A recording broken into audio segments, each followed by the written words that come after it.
Vietnam vás vítá pohybem. První věc, které si většina cestovatelů všimne, je proud motorek. Tisíců jichž se proplétají v rytmu, který se zdá být chaotický, ale funguje s překvapivou přesností. Na rozích ulic se prodejci krčí u malých grillů na dřevěné uhlí a otáčejí vepřové špízy, které do teplého ranního vzduchu uvolňují vůni rybí omáčky, cukru a kouře. Krátký tropický déšť může bez varování dopadnout a zanechat chodník v páře a vlhkost na kůži jako teplá vrstva. Tyto první pocity jsou jednoduché, ale udávají tón tomu, čím Vietnam skutečně je. Zemí definovanou každodenním životem, stejně jako velkolepou krajinou. Geograficky se Vietnam táhne v dlouhém tvaru písmene S, podél východního okraje indočínského poloostrova. Od severu k jihu se rozkládá zhruba na 1600 kilometrech. S mořem na jedné straně a horskými pásmy na druhé. Je to úzká země, někdy široká jen 50 kilometrů, ale rozdělená do 3 regionů, které působí jako zcela odlišné světy. Sever, kterému dominuje Hanoj, nese silné stopy starověkých dynastií, mlhavých hor a chladných zim. Centrální region slouží jako most mezi kulturami, prolíná císařské dědictví, historii válečných dob a některá z nejdramatičtějších pobřeží země. Jih s Ho Chi Minovým městem je tropický, rychlý a definován rozlehlou deltou Mekongu, kde řeky nahrazují silnice a život sleduje tok vody. Tato rozmanitost je jedním z důvodů, proč Vietnam fascinuje cestovatele. Na relativně malém prostoru se v zemi nachází vápencová krajina formovaná po miliony let. Rýžové terasy vytesané do strmých svahů, sopečné ostrovy s korálovými zahradami, náhorní plošiny, kde kávovníky rostou v tmavé sopečné půdě a města, která se den ode dne zdají mladší. Klima se mění stejně rychle. Mlha v severních horách, suché horko podél centrálního pobřeží, monzunové bouře na jihu. Během týdne může návštěvník cítit svěží horský vzduch, stát na sluncem rozpálené pláži a nechat se unášet hustou vlhkostí Mekongu. Ale samotná krajina Vietnam nevysvětluje. To, co zemi skutečně ukotvuje, je její kultura, budovaná staletími království, čínským a francouzským vlivem a odolnost formovaná konflikty a obnovou. Chrámy zasvěcené předkům stojí vedle francouzských městských domů. Trhy se otevírají před úsvitem a prodejci si aranžují bylinky, ryby a ovoce stejným způsobem, jakým to jejich rodiny dělali po generace. Mladí lidé jezdí do školy na elektrokolech v bílých uniformách, zatímco prodejci nalévají kávu pomalu filtrovanou přes kovové kávovary.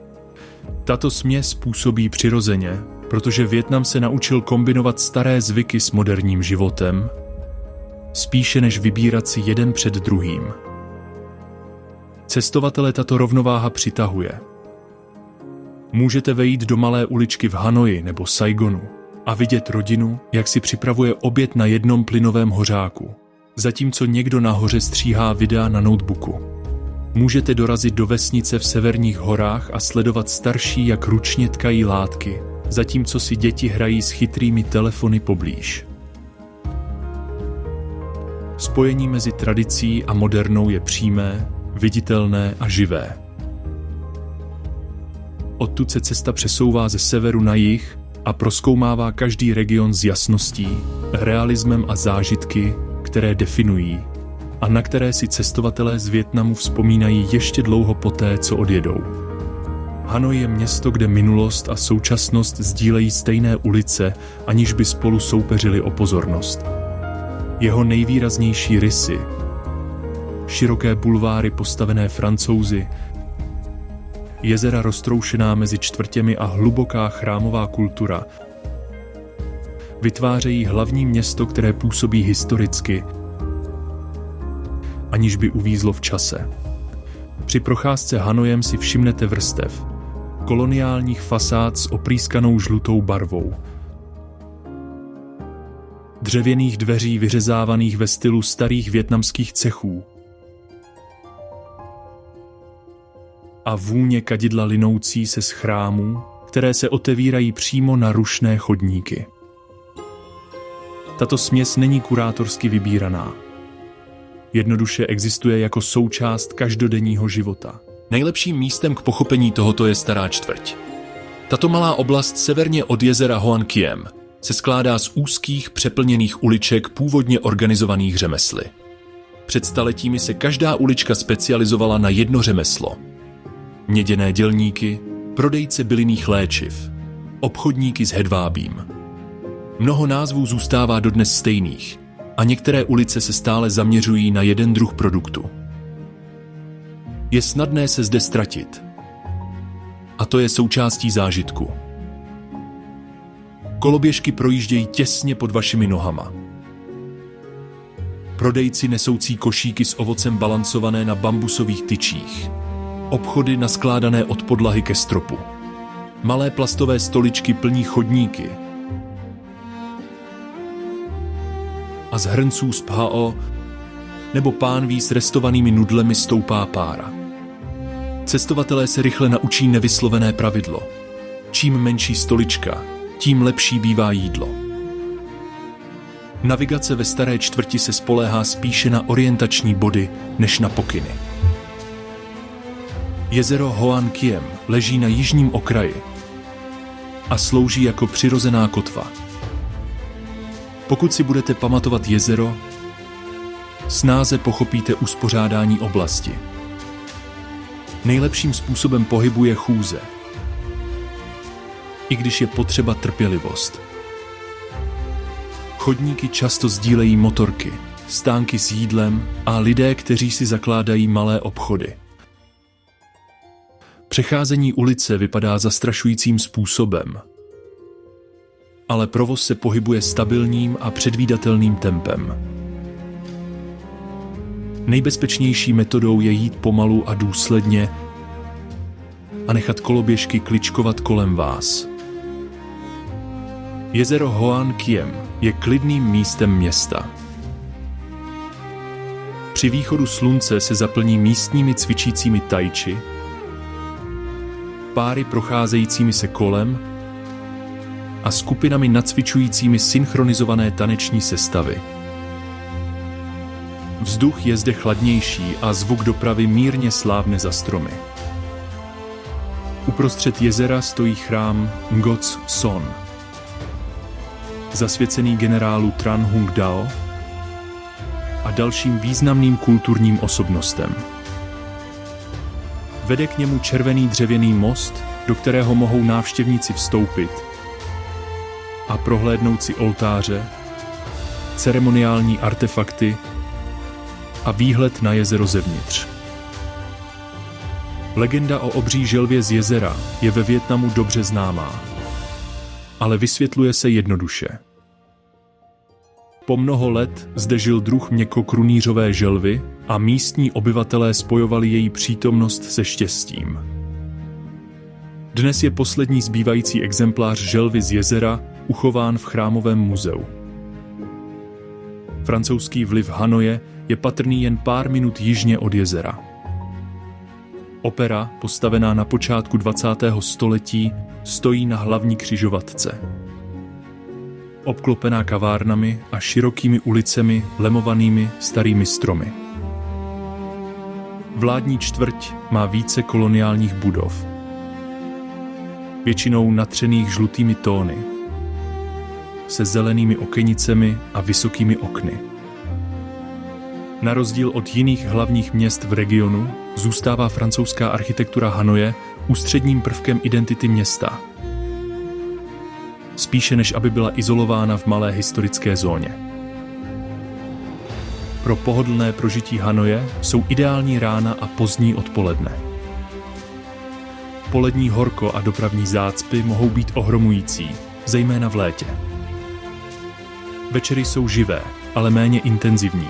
Otevírají se pouliční občerstvení. U jezera hrají hudebníci a o víkendech běží noční trhy. Pro cestovatele je prvním znatelným dojmem rovnováha mezi hlukem a klidem. Rušná křižovatka může být jen pár minut od tichého dvora plného kadidla. přeplněná ulička může vést k tiché lavičce u jezera.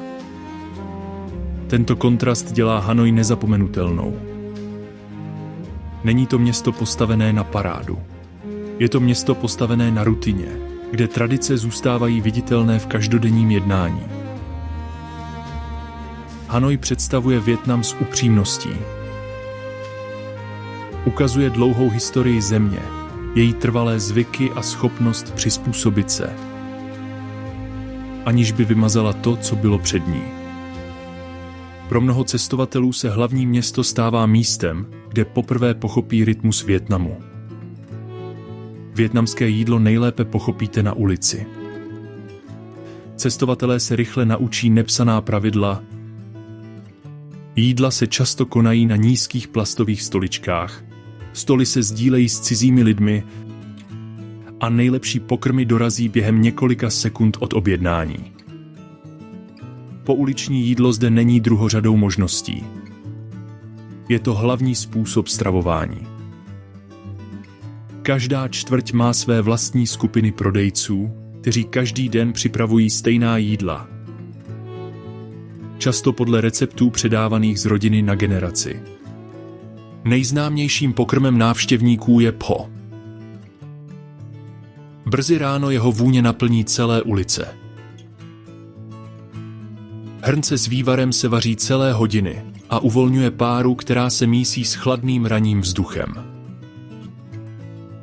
Vývar se obvykle připravuje z hovězích nebo kuřecích kostí, opečené cibule a koření. Prodejci pečlivě sbírají nůž z povrchu a opakovaně ho ochutnávají, dokud nedosáhne správné čirosti a vyváženosti. Objednání misky je rychlé. Nudle se ponoří do vroucí vody. Navrch se položí plátky masa a vše se zalije naběračkou horkého vývaru. Nudle okamžitě změknou a miska je během chvilky na stole. Každý obchod má svůj vlastní druh vývaru. Některé lehčí, jiné silnější. A místní přesně vědí, který stánek odpovídá jejich preferenci. Dalším pokrmem, který definuje vietnamské pouliční jídlo, je bun cha. Nejznámější pokrm spojený s Hanojí. Kolem oběda se malé grily u silnice linejí vzduchem vůní vepřového masa grilovaného na dřevěném uhlí. Kouř se vyne do ulice a projíždějící skútry odjíždějí se stopami kouře na oblečení. Jídlo se skládá ze 3 částí. Grilované vepřové karbanátky a plátky podávané v teplé omáčce. Talíř rýžových nudlí a košík bylinek. Lidé si vše mícháme sami a každé sousto upravujeme podle chuti. Zvuk grilu, ostrý zápach octa ve vývaru a neustálý pohyb kuchaře, který vepřové maso obrací, vytvářejí scénu, která se opakuje v nesčetných koutech hlavního města. Banch mi nabízí jiný zážitek, který se v celé zemi značně liší. Na severu je chléb tenký, křupavý a jednoduchý, často plněný paštikou, šunkou, nakládanou zeleninou a chili omáčkou. V centrální oblasti, zejména v Hoi An, prodejci plní bagetu grilovaným vepřovým masem, domácími omáčkami, čerstvými bylinkami a chili olejem. Na jihu jsou náplně velkorysejší a sendviče často obsahují smažená vejce, masovou vatu nebo dušené masové kuličky. Příprava je rychlá. Prodejce otevře bagetu nacvičeným pohybem, bez váhání navrství ingredience a podá sendvič další osobě ve frontě. Tato rychlost je součástí kultury. Pouliční stánky s jídlem se jen zřídka zastaví. Pouliční jídlo je nejen chutné, ale také bezpečné z několika důvodů. Vysoká fluktuace znamená, že ingredience se neustále doplňují. Prodejci vaří přímo před zraky zákazníků a pokrmy obvykle zahrnují vaření vývaru, grilování masa nebo smažení při vysokých teplotách. Ceny zůstávají dostupné, protože stánky se zaměřují na 1 nebo 2 speciality spíše než na rozsáhlá menu. Tato specializace vede ke konzistenci a předvídatelné kvalitě. Prodejce, který prodává PHO, pravděpodobně připraví stovky misek denně a techniku si upravuje v průběhu let opakování. Skutečné scény ukazují srdce této kultury. Na ranních trzích ženy dřepí vedle košíků plných čerstvých bylinek, zeleniny a ryb, které jsou stále zabalené v drceném ledu.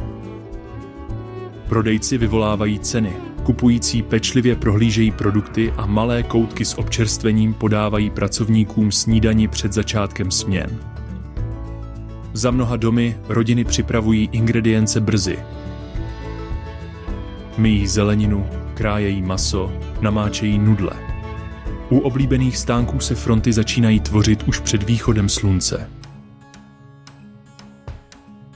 Je běžné vidět kancelářské pracovníky, studenty a starší sousedy, jak se každý den stávají ve frontě na stejné jídlo.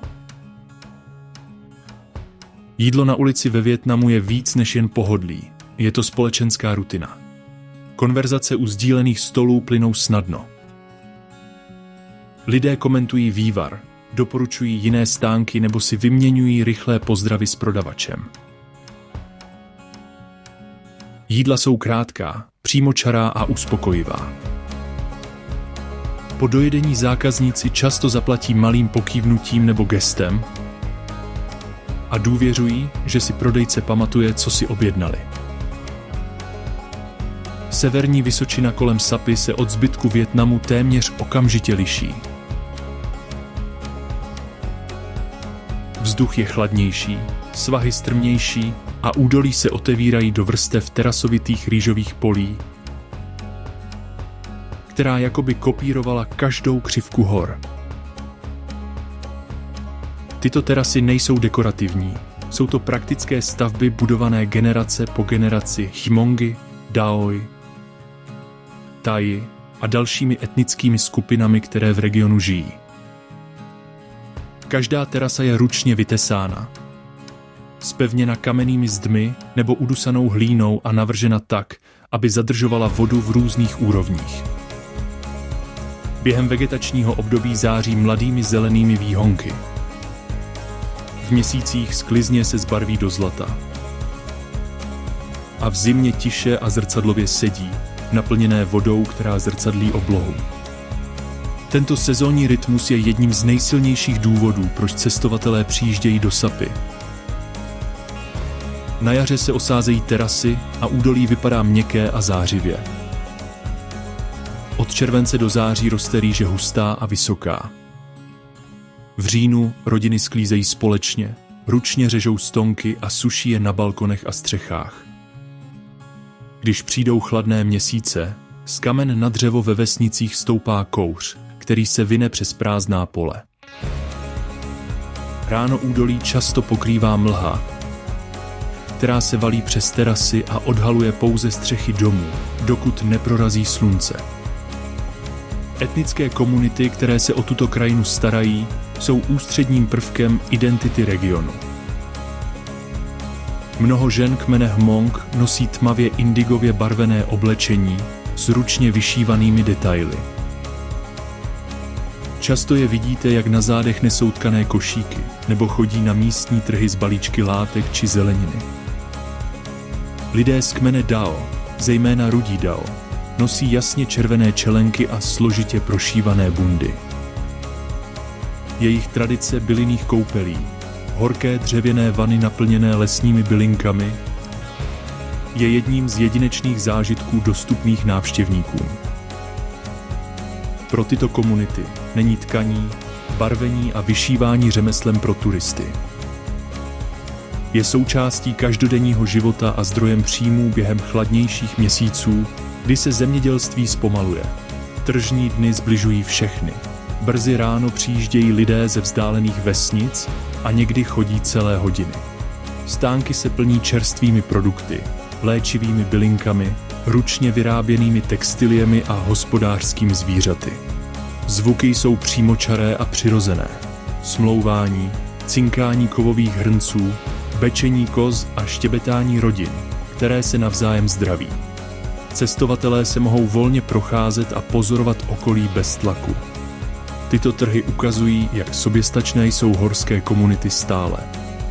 Trekking je hlavní aktivitou v okolí Sapy a trasy se liší od krátkých půldenních procházek až po několikadenní cesty hluboko do vysočiny.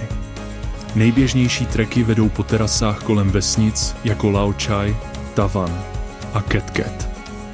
Stezky jsou úzké, někdy bahnité a vyžadují opatrný přístup, zejména po dešti.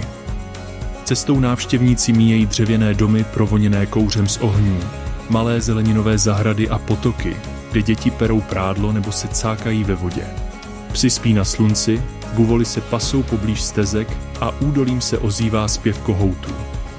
Pro zkušenější turisty je největší výzvou Phan Xipan, nejvyšší hora Vietnamu s výškou 3147 metrů.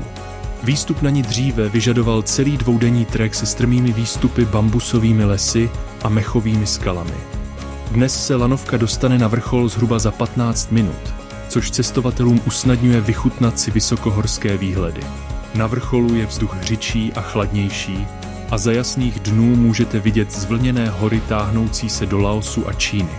Když se objeví mraky, viditelnost se mění během několika sekund a vytváří proměnlivé scenérie bílé mlhy a ostrých hřebenů. Většina cestovatelů stráví v Sapě 2 až 3 dny, což má dostatek času na trekking, návštěvu vesnic a poznávání místní kuchyně, jednoduchých jídel z rýže, grilovaného masa, lepkavé rýže v bambusových trubičkách a místní zeleniny. Noci jsou klidné, zejména v soukromých ubytováních mimo centrum města. Ve vzdálených vesnicích slyšíte štěkání psů, vítr vanoucí údolím a občas i zvuk motorky, když se někdo vrací domů pozdě. Sapa a severní Vysočina nabízejí zážitky, které působí uzemněně a autenticky. Místo dramatického vyprávění příběhů pochází kouzlo ze samotné krajiny. Mlha stoupající za úsvitu. Děti běhající po úzkých terasách s dokonalou rovnováhou a každodenní rutina, která pokračuje stejně jako po celá desetiletí. Pro cestovatele je to příležitost zpomalit, projít se živou zemědělskou historií a sdílet okamžiky s komunitami, které formovaly hory do jedné z nejznámějších památek Vietnamu. Na dalekém severu Vietnamu, blíže k Číně než k Hanoji, se vine smyčka Ha Giang světem, který jakoby byl vytesán obry. Je to trasa, kterou nedefinují vesnice ani města, ale horské stěny, úzké průsmyky visící nad údolími a krasové vrcholy tyčící se jako tmavé, rozeklané zuby. Pro mnoho cestovatelů je to nejúžasnější silniční cesta v zemi a jedna z nejnezapomenutelnějších v jihovýchodní Asii.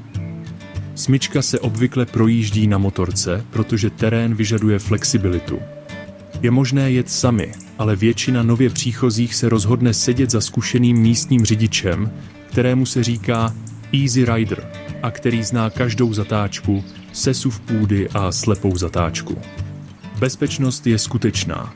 Silnice je úzká, často bez svodidel a mraky se mohou objevit bez varování. Ale s opatrným tempem, dobrými brzdami a bez okázalosti je zvládnutelná i pro ty, kteří nikdy předtím na motorce neseděli.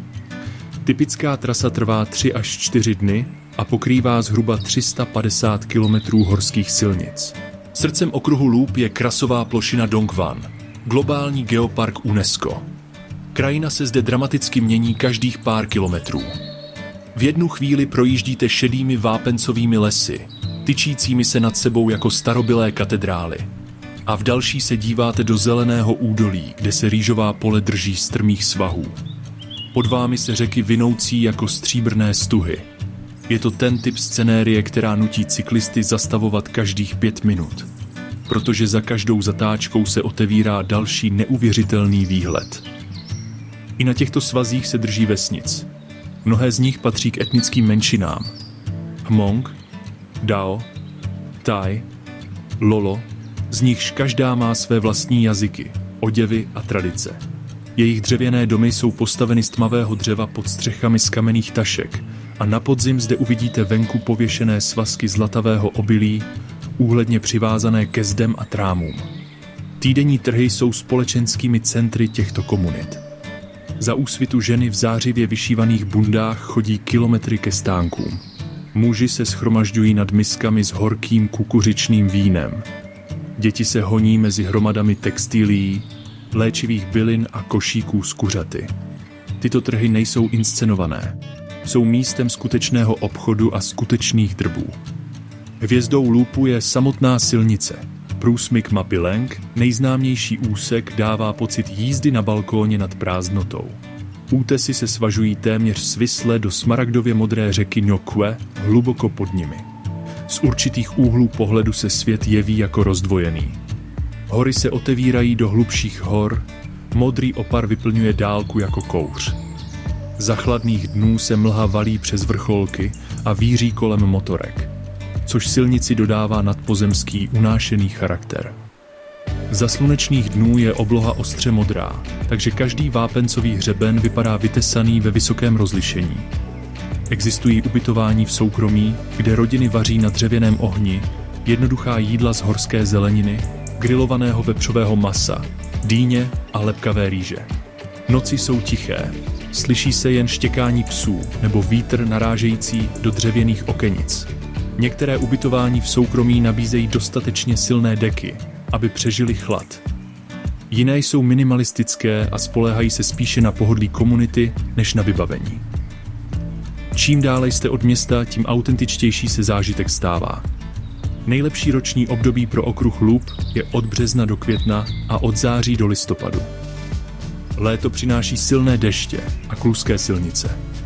Zima může přinést mrazivé teploty, ale také křišťálově jasnou oblohu. Cestovatelé začínají ve městě Hajang, po získání povolení a pronájmu kola nebo řidiče. Odtud se po okruhu Loop lze projet ve směru nebo proti směru hodinových ručiček se zastávkami Vien Minh, Dong Van, Meo Vats a zpět. Pokud je záliv Halong oceánskou katedrálou Vietnamu, pak je Ninh Binh jeho vnitrozemskou ozvěnou, krajinou, kde se voda, kámen a rýžová pole prolínají v něco snového. Pouhé 2 hodiny jižně od Hanoje je tento region definován říčními údolími táhnoucími se mezi strmými vápencovými věžemi. Tyto krasové útvary se tyčí přímo z rýžových polí a mokřadů, jakoby je vzhůru tlačily starověké síly. Měřítko působí téměř myticky, přesto je vše přístupné jednoduchými loděmi, poli, chrámy a vesnickými stezkami. Ninh Binh nabízí drama zálivu Halong, ale s intimitou zemědělské půdy. 2 nejznámější říční trasy jsou Tam Kok a Trang An, každá s jiným rytmem. Tam Kok, což znamená 3 jeskyně, je ta pastoračnější. Návštěvníci sedí v malých sampanech, které veslují místní ženy, jež pádlují s mimořádnou dovedností. Často používají nohy místo rukou. Loď klouže po klidné vodě mezi rýžovými poli tak blízko, že cítíte vůni vlhké země.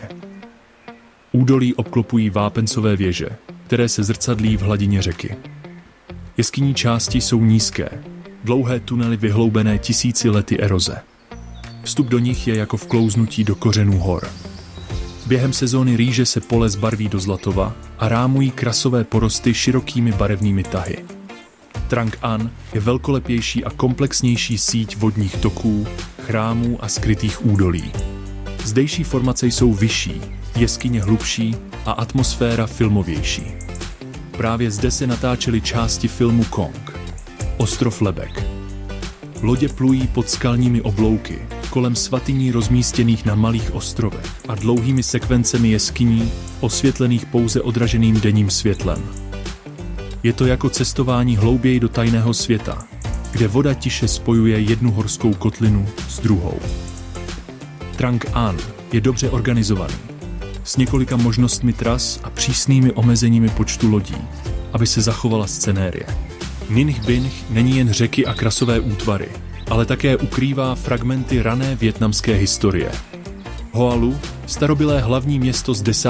a 11. století, leží v údolí obklopeném kamennými zdmi, které příroda vybudovala dávno před příchodem lidí. Zde se nacházejí 2 malé, ale atmosférické chrámy, které ctí krále Dinha a Lea. Jejichž dynastie sjednotili a bránili mladý národ. Architektura je jednoduchá. Tmavé dřevěné sloupy, zakřivené střechy, kadidlo pomalu stoupající vzhůru. To, co dělá Hoalu výjimečným, není jeho vznešenost, ale kontext. Můžete stát na nádvoří a vidět útesy tyčící se ze všech stran a okamžitě pochopit, proč bylo toto místo vybráno jako přírodní pevnost. Nedaleko se nachází pagoda Bigdong, třípatrový komplex zabudovaný do horského úbočí. Kamenný most se táhne přes lotosová jezírka, která v létě probleskují barvami. Výstup je pozvolný, nejprve k dolní pagodě, pak do jeskyně, kde se ve vzduchu vznáší vonná tyčinka, a nakonec k horní svatyni s výhledem na rýžová pole a tiché vesnice. Cesta se cítí jako stoupání vrstvami klidu, přičemž každá terasa odhaluje o něco širší výhled na údolí pod ní. Pro návštěvníky je Ninh Bin snadno dostupný i příjemný. Etiketa na lodi je důležitá. Nenaklánějte se uprostřed plavby, nevyklánějte se ani se nedotýkejte vodních rostlin a v jeskyních, kde je zvuk slyšet ostře, mluvte potichu. V Tamkok se připravte na plovoucí prodejce, kteří se k lodím přibližují. Volitelné. Stačí zdvořilé ne, děkuji. Načasování je klíčové. Brzy ráno po rozednění nabízí nejjemnější scenérii a nejméně davů. Pozdě dopoledne přijíždějí turistické skupiny a řeky se rychle plní. Trang An obvykle zvládá davy lépe, zatímco Tamkok je komornější, ale rušnější. Jízda na kole údolími je jednou z nejjednodušších radostí Ninh Bin. Úzké silnice vedou pod útesy, vesnicemi, kde volně pobíhají slepice a farmáři suší rýži na plachtách na slunci. S příchodem večera se z polí zvedá mlha a krasové porosty se zbarvují do modrošeda, takže celá krajina vypadá jako živoucí akvarel. Pokud má Vietnam jediný obraz, který je po celém světě známý, je to záliv Halong. Tisíce vápencových ostrovů tyčících se jako kamení obři z klidné, smaragdově modré vody. Tato podívaná vypadá myticky, ale její původ je čistě geologický. Během více než 500 milionů let tektonické zdvihání zvedlo starověké vrstvy mořského dna. Déšť, příliv a odliv a podzemní řeky pak vytesávaly vápenec a vytesávaly svislé útesy, propadliny a jeskyně. Dnes z něj zbyla zatopená krasová krajina, roztříštěná, tyčící se a nezaměnitelně krásná. Každý ostrov je pozůstatkem této eroze, kusem hluboké geologické paměti Vietnamu. Většina cestovatelů přijíždí do města Halong a svou cestu začíná lodí. Plavby se dělí na dvě široké kategorie. Jednodenní výlety a noční plavby. Jednodenní výlety nabízejí rychlý přehled. 4 až 6 hodin plavby mezi skupinami krasových útvarů. Obvykle se zastávkou v jeskyni nebo na pláži. Jsou cenově dostupné a jednoduché, ale mohou působit uspěchaně, zejména v hlavní sezóně. Světlo v zálivu se rychle mění a jednodenní výlety často promeškají ty nejpůsobivější hodiny. Noční plavby zpomalují tempo. Jak loď míří hlouběji do klidnějších vod, hluk přístavu slábne a nahrazuje ho stálý hukot motoru a pleskání malých vln o dřevěné trupy. Při západu slunce se záliv zbarví do zlatova a siluety ostrovů se vrství ve vrstvách jako vystřižené figurky na jevišti.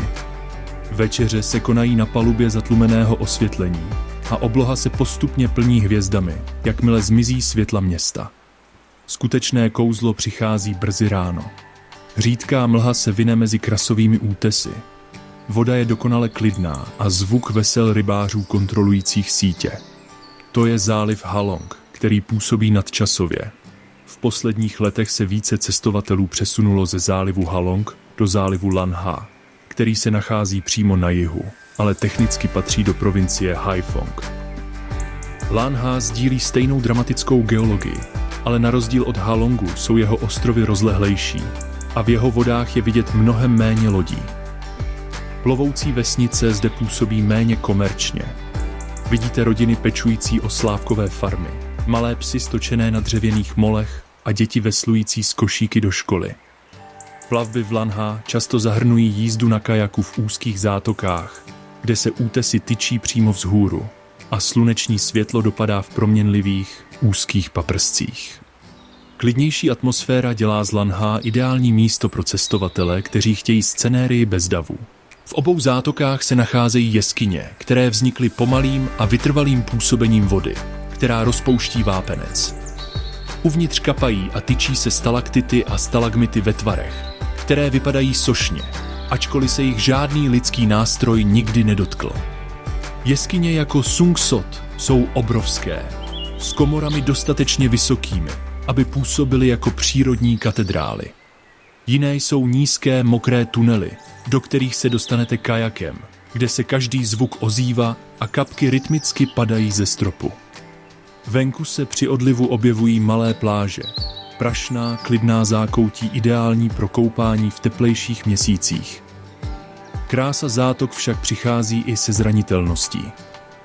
Halong se potýká s nadměrnou turistikou, nakládáním s odpady a znečištěním vody, způsobeným nadměrnou lodní dopravou. Kotvy mohou poškozovat korálové a mořské řasy, zatímco dieselové motory uvolňují do vzduchu, který by měl být čistý, výpary. Návštěvníci stále častěji vyhledávají provozovatele, kteří používají novější, úspornější lodě. Dodržují pravidla třídění odpadu a vyhýbají se přeplněným trasám. Výběr menší, ekologicky certifikované plavby nebo plavby se základnou v zátoce Lanha snižuje tlak na nejnavštěvovanější oblasti. Jízda na kajaku s místními průvodci, nekrmení divokých zvířat a vyhýbání se jednorázovým plastům také pomáhá udržovat zátoku čistší. Hue leží klidně podél řeky Parfém a na první pohled vypadá klidněji než ostatní vietnamská města, s pomalejší dopravou, stinnými ulicemi a klidem, který se s příchodem večera usadí nad vším. Tento klid však skrývá dlouhou a složitou historii. Více než století bylo Hue hlavním městem dynastie Nguyen, poslední vietnamské císařské rodiny. Identita města je stále utvářena touto dobou, zejména uvnitř citadely a císařského města, mohutného opevněného komplexu inspirovaného pekingským zakázaným městem, ale postaveného z vietnamských materiálů, barev a symboliky. Citadela je uspořádána v soustředních vrstvách. V něj jsou silné kamenné zdi a příkop, které kdysi chránily královskou rodinu. Uvnitř leží císařské město, kde se odehrávaly ceremoniály, administrativní povinnosti a královský život. V jeho jádru se nachází zakázané purpurové město, kdysi vyhrazené pro císaře, jeho konkubíny a důvěryhodné služebníky. Velká část města byla zničena během válek 20. století, zejména bitvy u Hue v roce 1968. Ale to, co zůstalo, je pečlivě restaurováno. Návštěvníci procházejí zdobenými branami s vybledlým červeným lakem, vidí dřevěné síně přestavěné tradičním truhlářstvím a procházejí nádvořími, kde císaři kdysi pořádali audience. Rozvržení se stane jasnějším, když je vysvětleno na místě. Jižní brány symbolizují otevřenost. Severní zdi představují stabilitu a budovy jsou uspořádány podle geomantických principů. Za hradbami utváří rytmus každodenního života vonavá řeka. Její název nepochází z květin, ale z listů a rostlin, které na podzim padají z hor a dodávají vodě lehkou, sladkou vůni. Místní se shromažďují na březích řeky k rannímu cvičení a s východem slunce kolem proplouvají dřevěné lodě. Večer se atmosféra ještě více uklidní. Slyšíte pravidelné dunění malých motorů, lidi zapalující vonné tyčinky v nedalekých chrámech a občasné zvuky tradiční hudby nesoucí se z kulturních představení přes vodu. Jednoduché scény, rybáři tahající sítě, studenti sedící na kamenných hrázích, plovoucí lucerny během festivalů dodávají řece jemnou důstojnost. Jižně od centra města leží hrobky císařů Nguyenů, z nichž každá je postavena tak, aby odrážela osobnost a filozofii vládce, kterého ctí. Nejsou to jednoduchá místa odpočinku. Jsou to rozlehlé komplexy kombinující jezera, pavilony, zahrady a chrámy. Minhmangova hrobka dodržuje přísnou symetrii s mosty a nádvořími uspořádanými jako dokonale vyvážený obraz. Tudducova hrobka působí introspektivněji, s borovicemi, tichými jezery a osobním útočištěm císaře, kde psal poezii. Khajdiňova hrobka naopak ukazuje dramatickou směs vietnamských a evropských vlivů s tmavými kamennými exteriéry a interiérem zdobeným třpitivými skleněnými a porcelánovými mozaikami. Při procházce těmito místy si návštěvníci všímají skutečných detailů. Zvuku štěrku pod nohama, vůně vlhkého kamene po dešti a způsobu, jakým se sluneční světlo odráží na vyřezávaných dracích podél schodišť. Identita města Hue není jen architektonická, ale i kulinářská. Město je známé pokrmy, které jsou rafinovanější a pikantnější než pokrmy v severním nebo jižním Vietnamu. Mnoho receptů sahá až do královských kuchyní. Porce bývají menší, ale pečlivě připravené s vyváženou texturou a barvami. Jídla jako Bun Bo Hue a Nem Lui jsou stálicemi. Trhy a malé restaurace je podávají brzy ráno, často obklopeni vůní chili oleje, který se ohřívá na pánvích. Cestovatelé si rychle všimnou Hueovy lásky k výraznému koření, většímu množství chili, větší citronové trávy a větší intenzivnější chuti. Hoi An je často popisován jako magický, ale jeho kouzlo není imaginární. Pramení ze skutečných fyzických detailů. Žlutě natřené zdi vybledlé sluncem a vlhkostí, jemně zakřivené dřevěné střechy stmavlé po staletí a lucerny, které se začínají rozsvěcet právě ve chvíli, kdy denní světlo zeslábne. Toto malé město na nábřeží Vietnamu, které se nachází na centrálním pobřeží, bylo kdysi jedním z nejrušnějších obchodních přístavů v jihovýchodní Asii.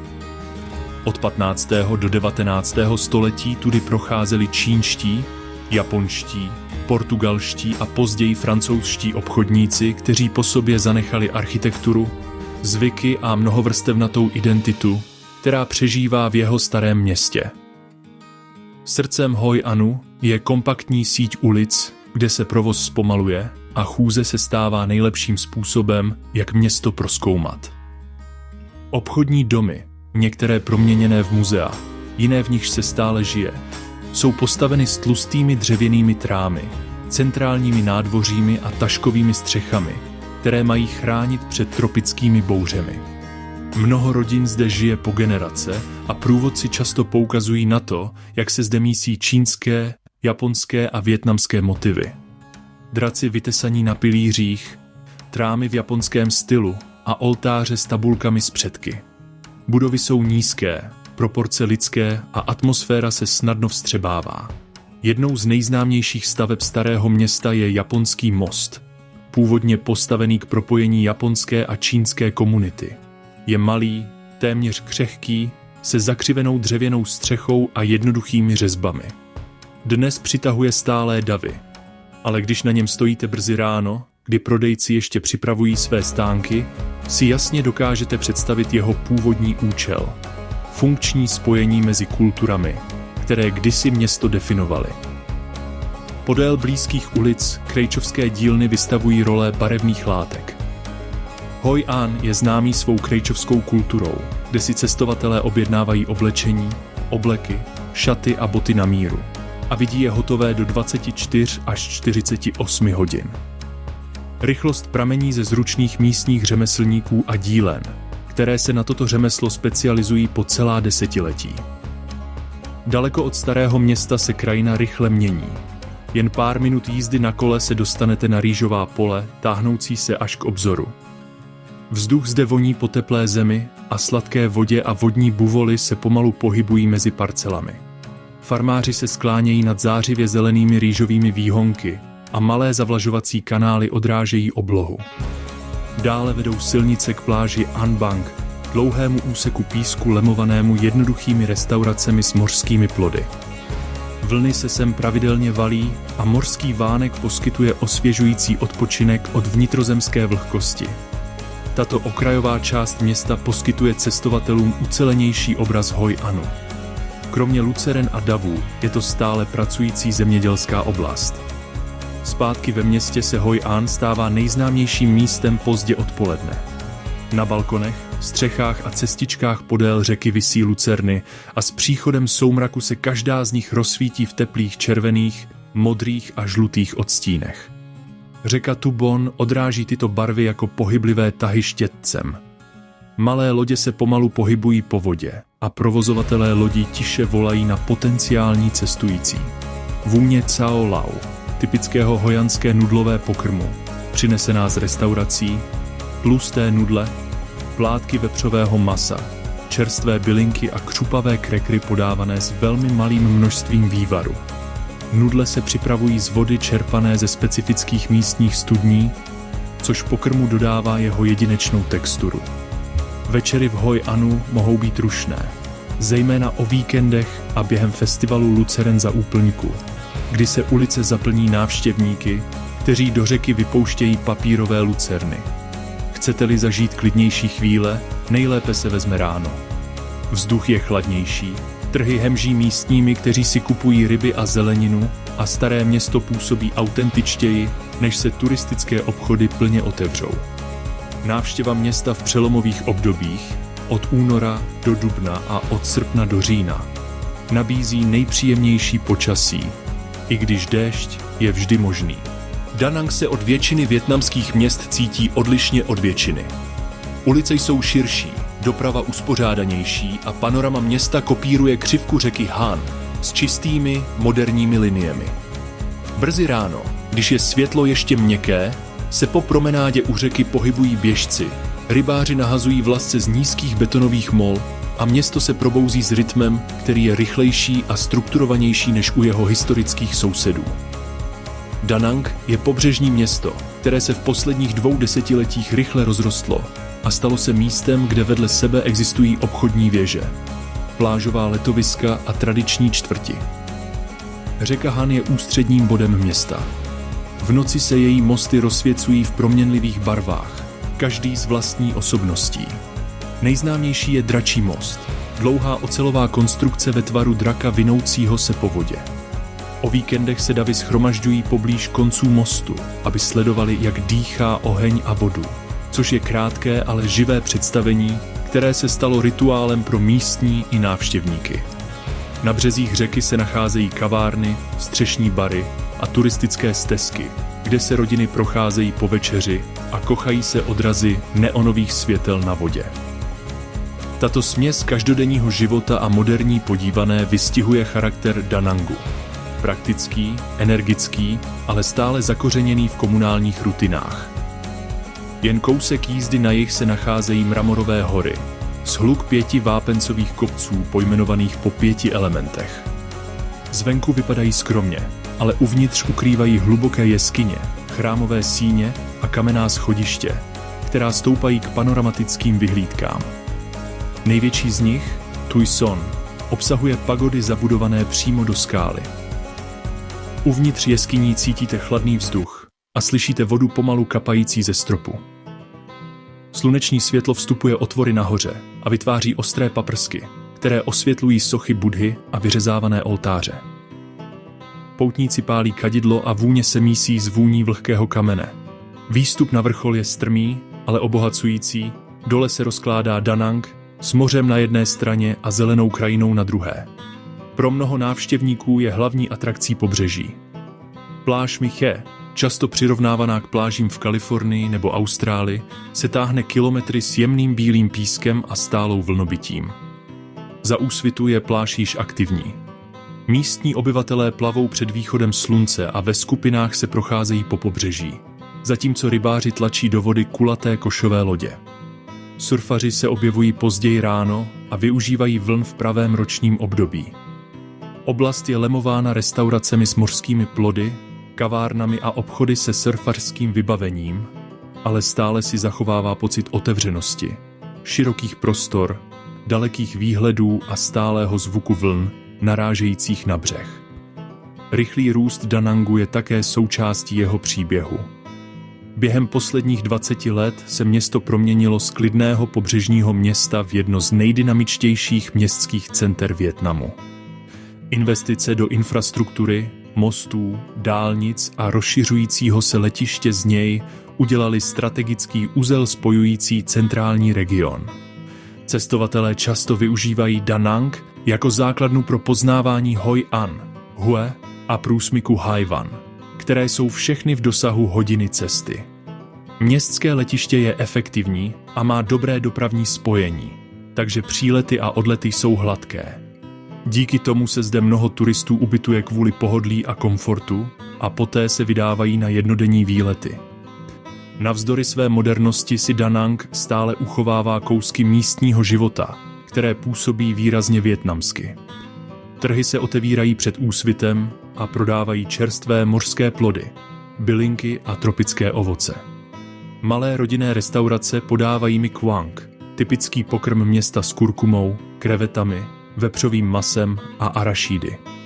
V obytných čtvrtích najdete kavárny plné lidí sedících na nízkých stoličkách, povídajících si o práci nebo fotbalu a popíjejících silnou ledovou kávu. Tyto malé scény vyvažují elegantní hotely a široké bulváry. Centrální Vysočina působí jako jiný Vietnam, vyšší, chladnější a formovaný větry z plošiny místo pobřežní vlhkosti. Když cestovatelé dorazí do Buon Ma Thuot, největšího města regionu, okamžitě si všimnou vůně pražené kávy, která se lajne ulicemi. Toto je srdce vietnamského průmyslu Robusty, globální velmoci, která zásobuje kavárny po celém světě. Město je obklopeno farmami, kde káva roste na tmavé sopečné půdě. Řady stromů se táhnou přes mírné kopce a jejich lesklé listy skrývají hrozny červených třešní. Během sklizně rodiny rozkládají třešně po betonových sušárnách a dřevěnými hráběmi je přeměňují na zrna, jak je slunce suší. Káva se zde vysvětluje jednoduše. Robusta se dobře daří v horském podnebí, teplých dnech, chladných nocích a úrodné čedičové půdě, kterou zanechaly starověké sopky. Má silnější chuť a vyšší obsah kofeinu než arabica, což dává vietnamské kávě její hlubokou a výraznou chuť. Návštěvníci si ji mohou vyzkoušet čerstvě uvařenou v místních kavárnách, kde jim personál často vysvětlí základy. Naučíte se rozpoznávat vůně. Zemité, čokoládové, někdy lehce kouřové v závislosti na pražení. Mnoho míst nabízí lasiččí kávu nebo cibetkovou kávu, ale průvodci obvykle objasňují rozdíl mezi etickými zrny sbíranými na farmách a kontroverzními produkty z klecových chovů. Je to region, kde káva není jenom nápoj, je to ekonomika, krajina a součást každodenní konverzace. Za plantážemi odhaluje krajina svou geologickou historii. Vysočina leží na náhorní plošině formované vyhaslými sopkami a jejich obrysy můžete spatřit v zaoblených kopcích a kráterových jezerech. Jezero Lac, jedno z největších přírodních jezer ve Vietnamu, leží v širokém údolí obklopeném rýžovými poli a nízkými horami. Vzduch je zde chladnější a vodní buvoly postávají v mělčinách, aby unikly polednímu horku. Nedaleko se na čedičové skále valí vodopády Dray Nur a Dray Sap a do vzduchu vysílají mlhu, která voní čistě a lehce kovově. Nejsou to jemné kaskády, jsou mohutné, široké a dostatečně hlasité, aby přehlušili rozhovor. Když jdete po stezkách, cítíte kapky dopadající na vaše paže a slyšíte hluboké, stálé dunění vody, která se dole tříští. Centrální Vysočina je také domovem rozmanitých etnických menšin, včetně etnik Ede, Jaraj a Bahnar. Z nichž každá má svou vlastní architekturu, jazyky a tradice. Vesnice se často vyznačují domy na kůlech, které jsou nad zemí postaveny na dřevěných pilířích, aby byly chráněny před záplavami a zvířaty. Obzvláště pozoruhodné jsou dlouhé domy Ede. Dlouhé, úzké stavby, kde kdysi žily širší rodiny pod jednou střechou. Uvnitř vzduch voní uzeným dřevem a podlahy pokrývají tkané rohože. Starší lidé někdy vysvětlují, jak tyto domy odrážejí matrilineární tradice, kdy se dědí z žen na ženy. Hudba a obřady zde mají hluboký význam. Zvuk gongových souborů, uznaných UNESCO, se během festivalů a rituálů rozléhá společnými prostory. Gongy jsou těžké bronzové nástroje různých velikostí, z nichž každý vydává odlišný tón. Když se na ně hraje společně, vytvářejí rytmický, rezonanční zvuk, který cítíte v hrudi stejně jako slyšíte ušima. Návštěvníci, kteří přicházejí s úctou, mohou sledovat představení pořádaná za účelem kulturního vzdělávání, ale skutečné obřady jsou soukromé a vázány na místní víru o předcích, ročních obdobích a duchovním světě. Průvodci obvykle tento rozdíl zdůrazňují, aby se předešlo nedorozuměním. Cestování po vysočině znamená věnovat pozornost jemným detailům. Vzduch v některých oblastech, zejména v blízkosti Plejku a Kontum, voní po borovicích.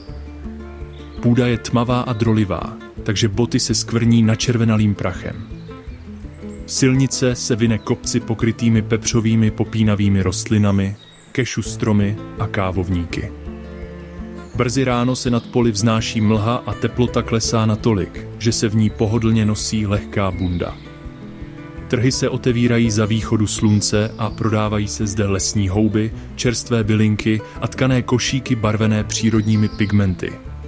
Phong Nha Bang je místem, kde Vietnam otevírá bránu do hluboké minulosti, starobylé krajiny vápencových hor, džunglí, podzemních řek a jeskyní tak rozlehlých, že působí téměř mimozemsky. Národní park se nachází ve středním Vietnamu poblíž hranic s Laosem, v oblasti, kterou UNESCO uznalo za jeden z nejpůsobivějších krasových ekosystémů na světě. Více než 400 milionů let dešťová voda a podzemní toky vytesávaly pod zalesněnými kopci plástev jeskyních systémů.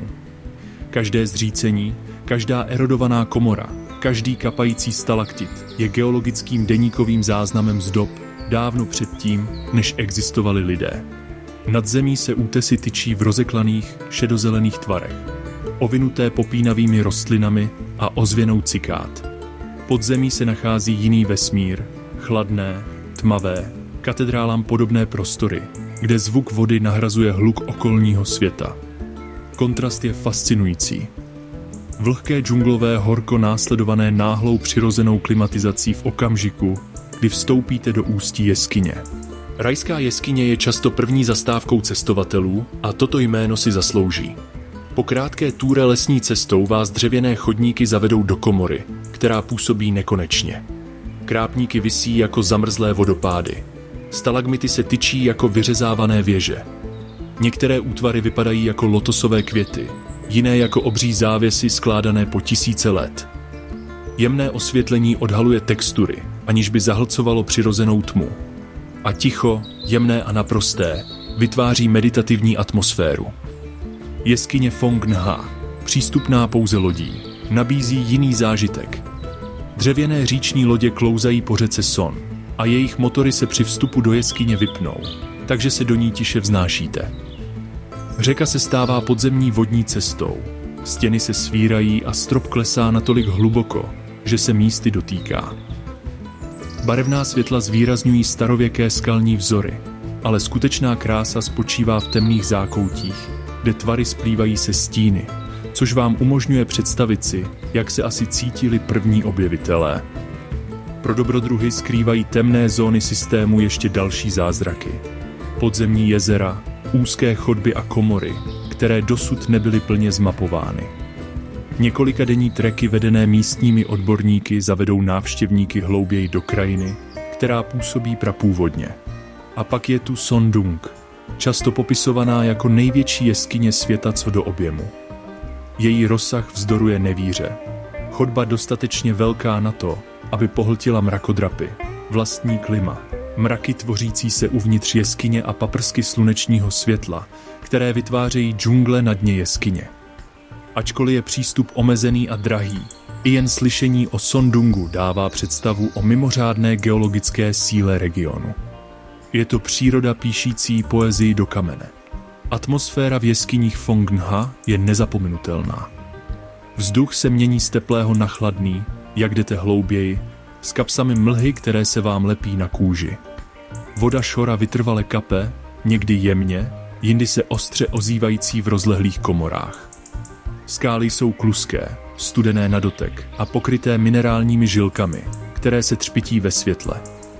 Venku hučí džungle, uvnitř se zvuk dutě zesiluje, jako by každý krok patřil někomu jinému. Malé venkovské komunity v okolí parku přinášejí do krajiny barvu a klid. Farmáři se starají o arašídová pole, děti jezdí na kole po úzkých stezkách a majitelé ubytování v soukromí vítají návštěvníky čajem a příběhy o tom, jak celý život žili vedle jeskyní. Mnoho rodin kdysi využívalo jeskyně jako bezpečné úkryty během války. Jiné provázeli první objevitele, než se rozvinul cestovní ruch. Pobyt ve vesnici Phong Nha umožňuje cestovatelům slyšet kohouty za úsvitu, jíst domácí jídla a cítit rytmus venkovského Vietnamu. Quang Nguyen je jednou z nejméně doceněných pobřežních provincií středního Vietnamu. Regionem, kde se setkávají tiché rybářské vesnice, archeologické dědictví a sopečná krajina. Většina cestovatelů tudy projíždí, aniž by si uvědomila, že hned u pobřeží leží ostrov Ly Son, místo formované dávno vyhaslými sopkami a domov česnekových polí, která rostou v černém čedičovém písku. Pevnina a ostrov dohromady vytvářejí gobelín drsné přírody a starých pobřežních tradic. Ly Son se tyčí z moře jako skamenělá erupce. Před miliony let sopečná činnost vytvořila vrstvy čediče, které později vítr a vlny vytesaly do podoby útesů, pilířů a zátok. Dnes je nejvýraznější dominantou ostrova kráter Toi Loi, zřícená kaldera se strmými stěnami a sladkovodním jezerem, které zásobuje ostrovní farmy. Stát na okraji ostrova je jako vznášet se na okraji jiné planety. Černé skalní útvary, větrem ohýbaná tráva a oceán táhnoucí se nekonečně pod námi. Útesy kolem ostrova odhalují svou sopečnou historii v dramatických rýhách. Hang Tsiu, pláž vytesaná vlnami do boku lávového útesu, má textury podobné včelí plástve a převisy, které při východu slunce září zlatavě. Kong To, přírodní kamenný oblouk, je nejfotografovanějším místem Ly Son. Za soumraku, silueta na obzoru, oblouk rámuje rybářské lodě, vracející se do přístavu jako živoucí pohlednice. Krajinu Ly Son charakterizují také její slavné česnekové farmy. Česnek Ly Son, mnohem menší než běžný česnek, má sladkou, vonnou půdu, kterou místní hrdě nazývají bílé zlato. Farmáři jej pěstují na záhonech vyplněných korálovým pískem a sopečnou půdou, což je neobvyklá kombinace, která přispívá k jeho výrazné chuti. Při procházce těmito poli vidíte řady bledého, třpitivého písku táhnoucí se k moři, kde farmáři nosí kuželovité klobouky a ručně se starají o úrodu. Vůně ve vzduchu je zemitá a ostrá. Za farmami se ostrov rozkládá na korálových plochách. Na některých místech se stále nacházejí barevné útesy, zejména kolem An Binh, menšího ostrůvku, který je vzdálený jen kousek plavby lodí. Voda je zde čistší, pláže bělejší a šnorchlování odhaluje kousky korálových zahrad, kde se mezi sasankami proplétají klauni. Stejně jako mnoho pobřežních ekosystémů ve Vietnamu, však i útesy Ly Son čelí tlaku v podobě oteplujících se vod, bouří a neudržitelného rybolovu. Návštěvníci, kteří si vyberou opalovací krém bezpečný pro útesy, vyhnou se šlapání na korály a rezervují si pobyt u zodpovědných provozovatelů, pomáhají chránit to, co zbylo. Archeologický význam Quang Nguyen sahá daleko za hranice jeho pláží. Region je ústředním bodem kultury Sahuinj, námořní společnosti z doby bronzové, která sahá více než 2000 let do minulosti. Artefakty, keramické hrnce, pohřební džbány a ozdoby nalezené v oblasti odhalují lidi zběhlé v navigaci a námořním obchodu, dávno před vzestupem dynastií Ai Viet. Muzea v Sahuinj a Juc Pho tiše uchovávají tyto příběhy a nabízejí okno do pobřežní civilizace, která formovala ranou vietnamskou historii. Samotné pobřeží stále nese ozvěny této dávné minulosti. Dlouhé písečné pláže lemované lagunami, staré rybářské chatrče a solná pole, kde dělníci pod sluncem hrabou třpitivé krystaly. Rybolov zůstává životním proudem Quang Nguyen i Ly Son. Za úsvitu se pláže zaplní ruchem. Košové lodě se kymácejí na břehu, rybáři vykládají sítě plné ančoviček nebo makrel, ženy smlouvají o nejčerstvější úlovek. Vzduch voní po soli, mořských řasách a dřevěném kouři z malých pobřežních kuchyní. Děti si hrají u vody a starší lidé opravují sítě ve stínu chatrčí s palmovou střechou. Na Leeson uvidíte rodiny, jak suší česnek, mořské řasy a mořské plody na tkaných rohožích před svými domy. Večer přístav září světly lodí lovících olihně, které vyplouvají na moře, a zelené lampy se třpití na tmavé vodě jako plovoucí lucerny. Cesta na Leeson obvykle zahrnuje cestu do přístavu Saki v Quang Ngai, odkud následuje rychlý trajekt, který trvá asi hodinu. Nejlepší měsíce k návštěvě jsou od března do začátku září, kdy je jasná obloha a klidné moře. Od konce září mohou monzunové větry přinést drsné podmínky, omezený jízdní řád trajektů a silné vlny, které ostrov znemožňují. Nha Trang je klasické vietnamské přímořské město. Slunné, rychle se rozvíjející a tvarované křivkou jedné z nejfotogeničtějších zátok v zemi. Po celá desetiletí je místem, kde se tyrkysová voda setkává s městskou energií. Cestovatelé sem přijíždějí kvůli ostrovům roztroušeným podél pobřeží, dlouhé promenádě vytesané podél zlatavého písku a dědictví mnohem staršímu než moderní letoviska. Chrámům starověké civilizace Šam. Pod rušnými ulicemi a věžemi na pláži se skrývá pobřežní kultura, která vyvažuje rybářské tradice s prosperující turistickou scénou. Pobřeží Nha Trangu se táhne podél širokého zálivu chráněného před silnými proudy ostrovy. Tento přírodní štít dává městu klidnější moře a čistší vodu než mnoha jiným částem centrálního pobřeží. Za dobrých dnů, zejména v období sucha od ledna do srpna, se voda zbarví do čisté modrozelené barvy a viditelnost se dostatečně zlepšuje pro šnorchlování a potápění kolem blízkých útesů. Hlavní městská pláž je dlouhá, otevřená pláž s měkkým pískem, lemovaná palmami a prostornou promenádou. Ráno je nejrušnější. Stovky místních se plavou při východu slunce, hrají plážový badminton nebo cvičí ve skupinách v chladném vzduchu, než se usadí horko. Pozdě odpoledne se promenáda opět promění. Po pláži se procházejí rodiny. Prodejci prodávají čerstvou šťávu z cukrové třtiny a objevují se malá lehátka, kde si můžete neformálně grilovat mořské plody. Pobřežní ostrovy Nha Trangu jsou srdcem jeho atraktivity. Hon Mun, Hon Tam, Hon Mieu a Hon Tre, každý nabízí něco jiného. Mořská rezervace Hon Mun je často inzerována jako místo pro potápění, ale cestovatelé by měli očekávat realistickou kombinaci podmínek. Zatímco viditelnost může v období sucha dosáhnout slušné úrovně, útesy poblíž města byly zatíženy bouřemi, rozvojem a roky turismu.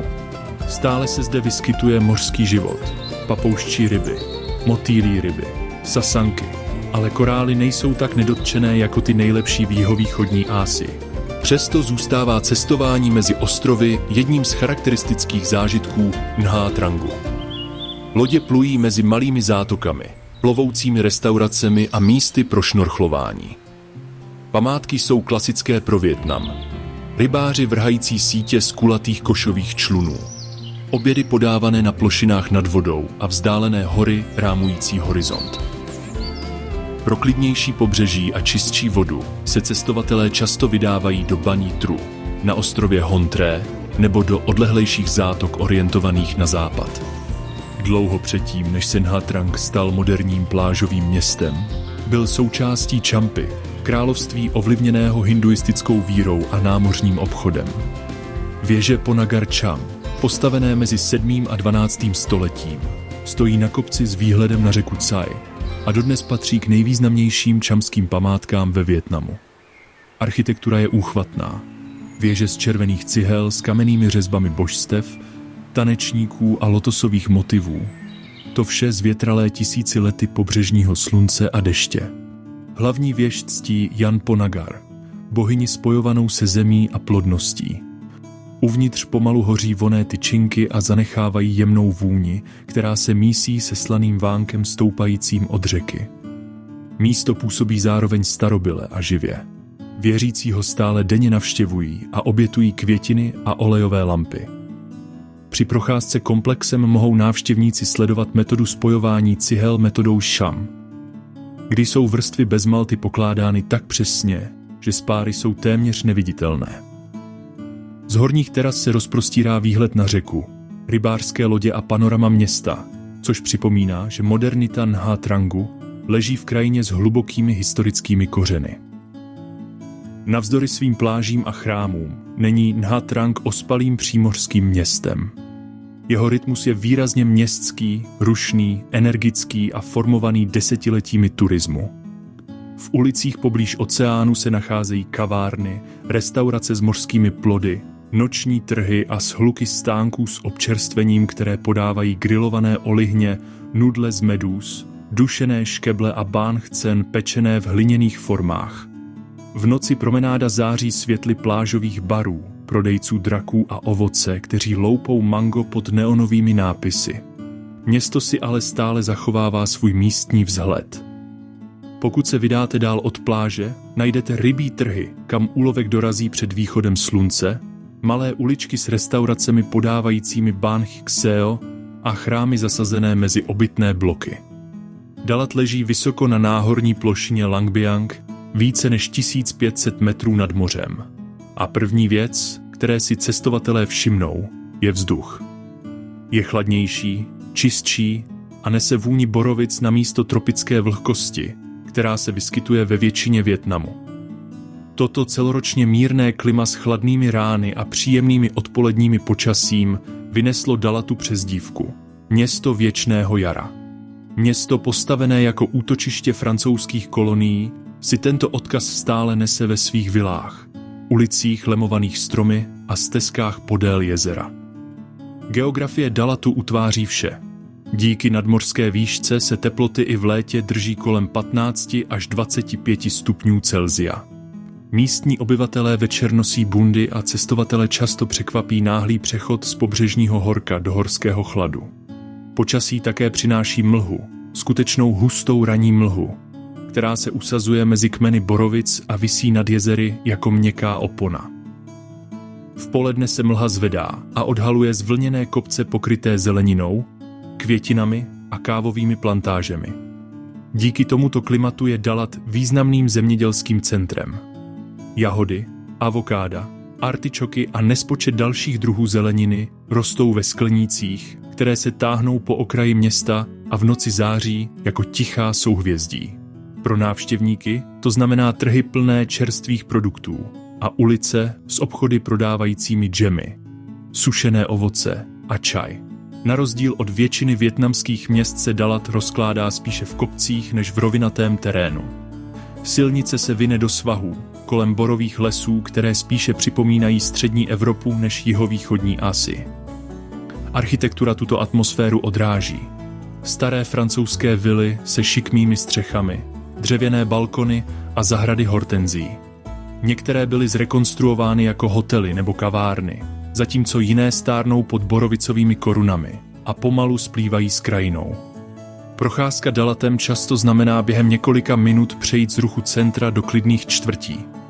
Několik silnic vede k rozlehlým vyhlídkám, odkud můžete vidět celá údolí plná ranní mlhy nebo skleníky zářící po západu slunce.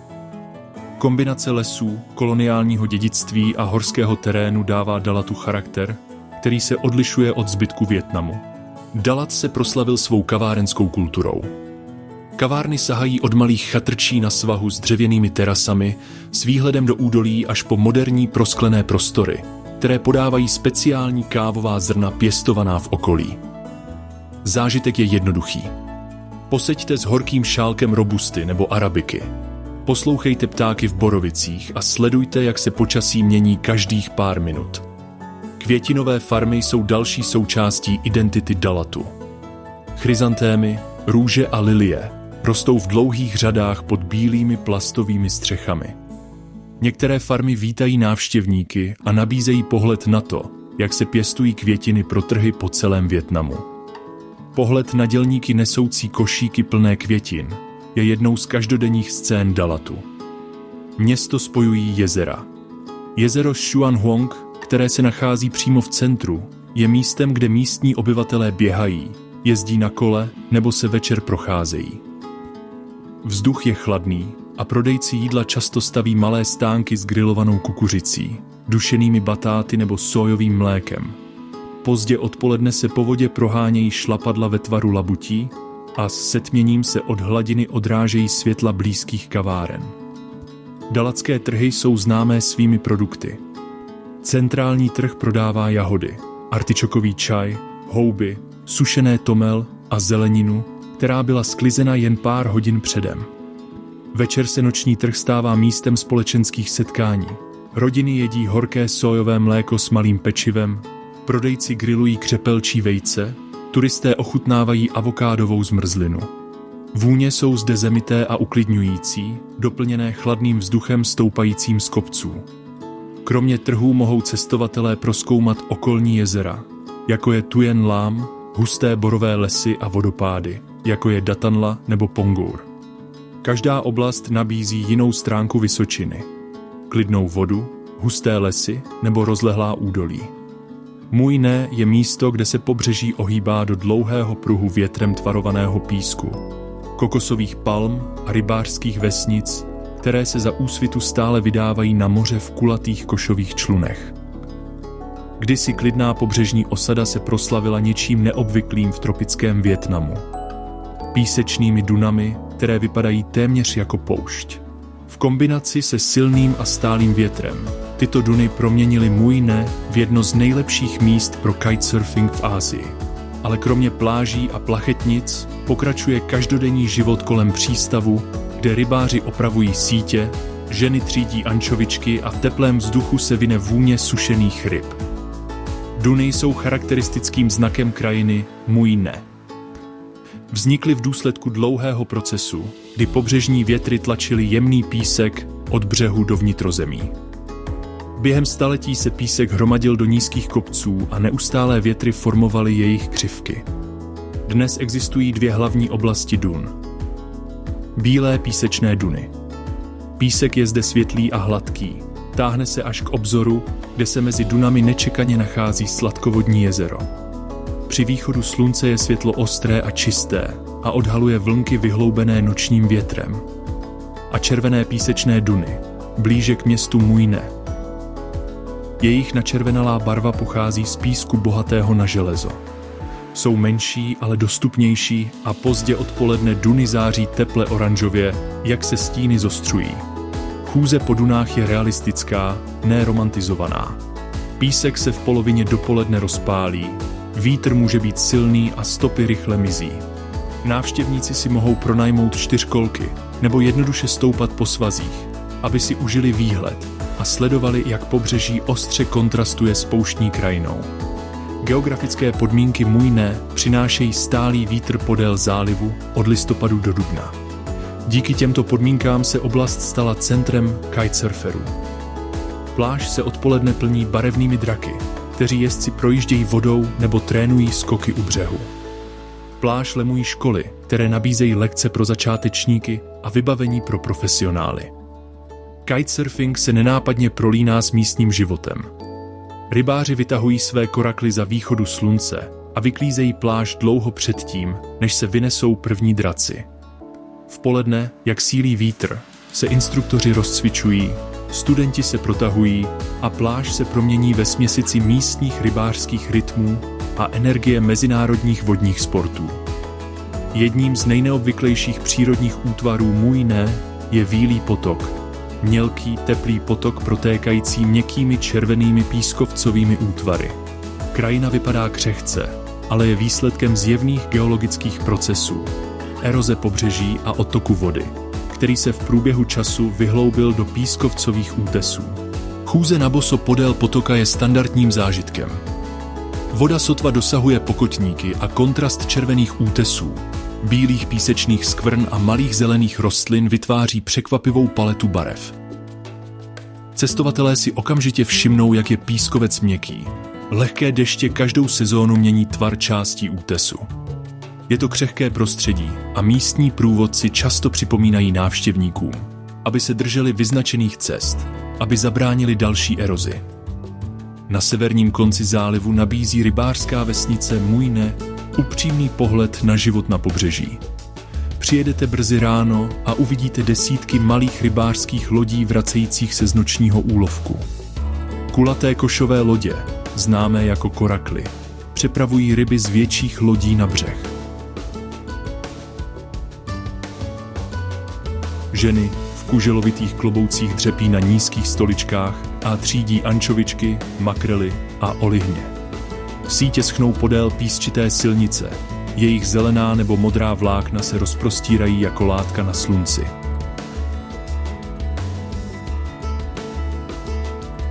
Vzduch voní po soli, naftových motorech a sušených mořských plodech. Vůně, které charakterizují fungující přístav. Je rušný, ale přátelský a místní obyvatelé často mávají nebo zdraví návštěvníky, když pracují. Nejlepší doba k návštěvě je během suchého a větrného období od listopadu do dubna.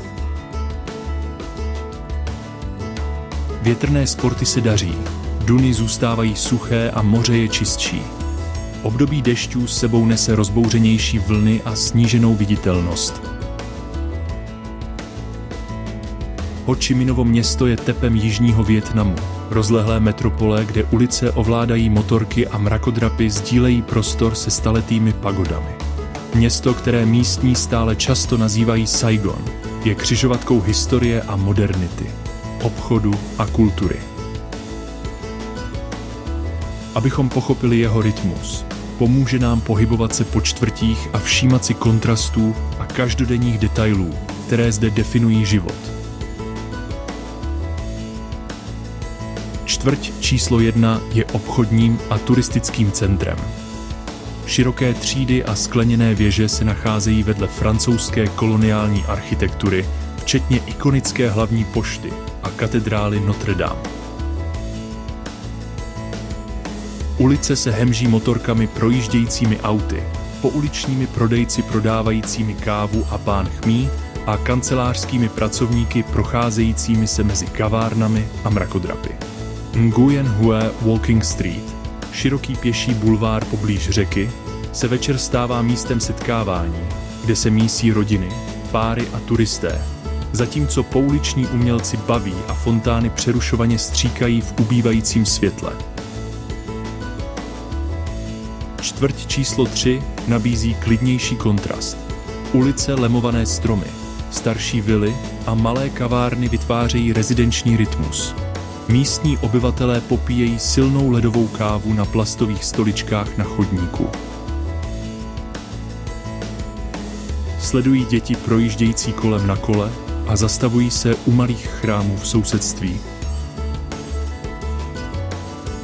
Čtvrť číslo 5, čínská čtvrť, odhaluje další vrstvu Saigonu.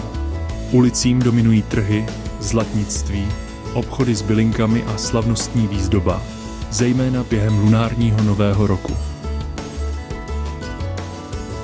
Čtvrť dohromady ukazuje město, kde koexistují moderní mrakodrapy a tradiční uličky a kde se tempo může během několika bloků změnit z rychlé pracovní doby na pohodové večerní procházky.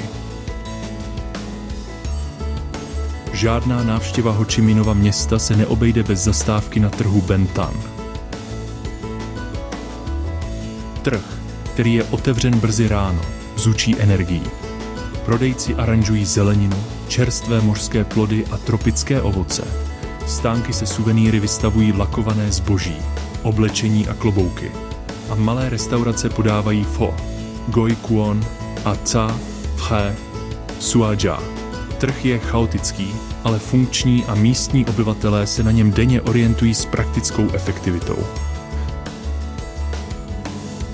Střešní kavárny v centrálních čtvrtích nabízejí kontrastní perspektivu. Z výšky se rýsují plynulé linie světlometů a skútrů, zatímco v dálce se třpytí řeka. Turisté a kancelářští pracovníci popíjejí kávu nebo koktejly a užívají si panoramatický výhled na panorama Saigonu s nástupem soumraku. Tato vyvýšená místa vytvářejí pocit měřítka a ukazují, jak se město rozprostírá do hustě osídlených čtvrtí a průmyslových zón. Saigon nese svou historii viditelně. Muzeum válečných pozůstatků představuje vietnamskou válku z místní perspektivy pomocí fotografií, artefaktů a rekonstruovaných vozidel. Expozice jsou detailní, ale věcné, vyhýbají se senzacechtivosti a návštěvníci často zažívají směs zvědavosti a reflexe. Mnozí odcházejí s hlubším pochopením dopadu konfliktu na vietnamskou společnost, a to jak minulého, tak současného. Průvodci často zdůrazňují citlivost a vysvětlují, že muzeum je zamýšleno jako vzdělávací místo, nikoli jako podívaná. Noční trhy a oblasti u řeky dodávají Saigonu další rozměr. Skupiny se scházejí, aby se najedli, napili a pobavili se pod neonovými nápisy nebo v ulicích osvětlených lucernami. Cyklisté projíždějí kolem, prodejci křičí přes hluk a město si nadále užívá svého neúnavného hučení.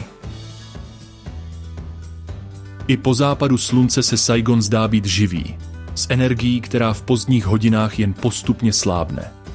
Ho Chi Minovo město je město kontrastů. Starého a nového, klidného a chaotického, místního a mezinárodního. Jeho ekonomický motor pohání jižní region, zatímco ulice si zachovávají intimní detaily v lidském měřítku. Návštěvníci zažívají rušné trhy, historická místa, kavárenskou kulturu a každodenní život bok po boku.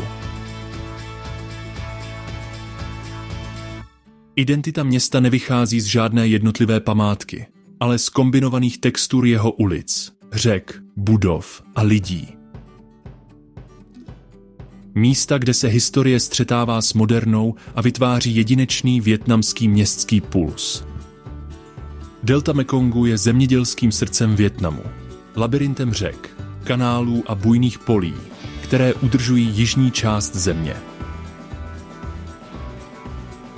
Z ptačí perspektivy vypadá krajina jako prošívaná deka, jasně zelená rýžová pole, kropenaté ovocné sady a klikaté vodní cesty odrážející oblohu.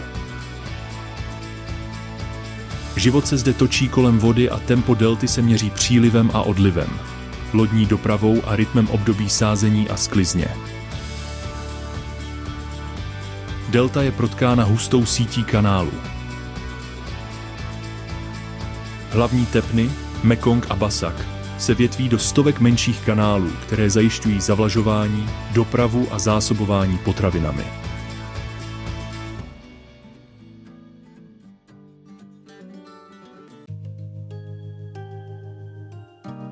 Nížinám dominují rýžová pole, jejichž zaplavená pole odrážejí ranní oblohu a táhnou se k obzoru. Zemědělci sázejí a sklízejí podle období dešťů a sucha. Během sklizně lidé pracují ve skupinách, řežou stonky. Svazují snopy a odnášejí je k nedalekým sušárnám. Vůně mokré země smíchaná se slabou vůní slámy a vody definuje smyslový charakter delty. Rovný terén zdobí ovocné sady. V úrodné půdě se daří longanu, rambutanu, mangu a dračímu ovoci. Sady oddělují malé stezky a úzké kanály a místní obyvatelé přepravují produkty na malých dřevěných lodích, které zároveň slouží jako taxi, dodávky a trhy. Každá vesnice se spoléhá na řeku jako na životní lano. Bez ní by doprava a obchod byly nemožné. Plovoucí trhy v deltě Mekongu patří k jejím nejznámějším atrakcím, přesto fungují v první řadě jako pracovní trhy. Kai Rang poblíž Ken To je v provozu brzy ráno, obvykle od 5 do 9 hodin. Prodejci přivazují své zboží, zeleninu, ovoce, rýži nebo domácí potřeby k tyčím na svých lodích, aby kupující mohli vidět, co je k dispozici z vody. Mezi většími se proplétají malé motorové čluny, které přepravují zboží nebo cestující. Trhy se v průběhu let změnily. méně místních obchodníků žije výhradně z plovoucího obchodu. Ale tradice přetrvává po boku moderních motorových člunů a blízkých silničních trhů. Návštěvníci, kteří přijíždějí později ráno, často zastihnou nejrušnější období za sebou.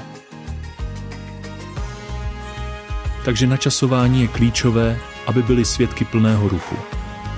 Domy v deltě jsou přizpůsobeny vodě. Mnohé z nich jsou postaveny na kůlech, čímž se obytné prostory zvyšují nad nejvyššími sezónními záplavami.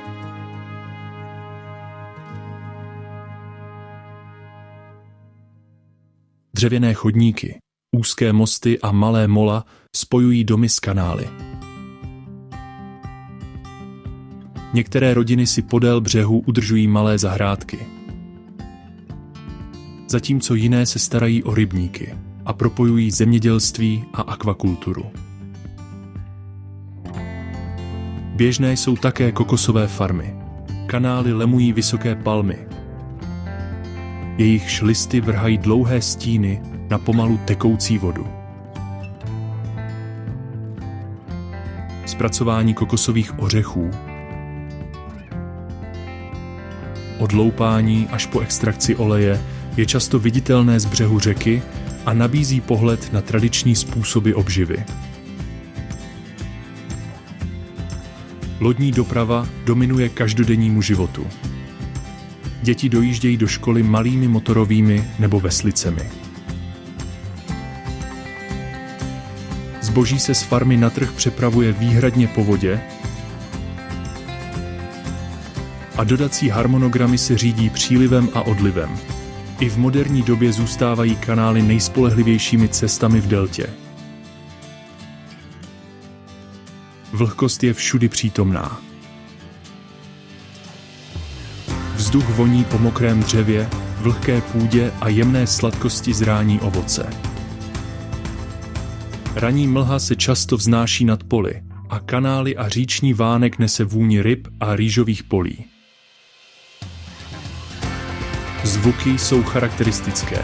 Hučení lodních motorů, šplouchání vesel, volání mezi prodejci a občasné štěkání psa z kůlnatých domů.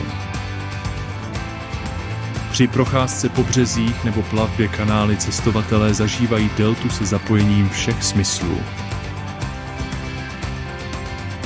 Delta Mekongu je krajina formovaná vodou, kde jsou lidé, farmy a doprava neoddělitelně spjaty s řekami.